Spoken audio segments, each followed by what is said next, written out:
We're going to go ahead and replace your light bulb here. In order to remove it, you're going to turn it counterclockwise.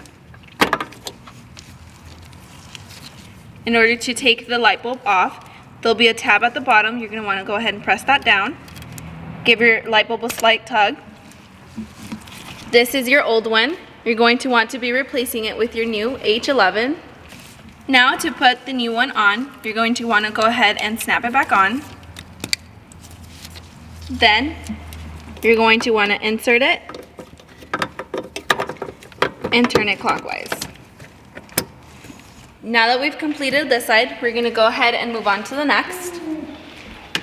Located here, you're going to see the light bulb here, and it's going to be the exact same process. Alright everybody, that concludes our video for today. Thank you guys so much for watching, and if you have any questions on this specific vehicle, go ahead and leave it down in the comments down below. We'll see you guys in the next video.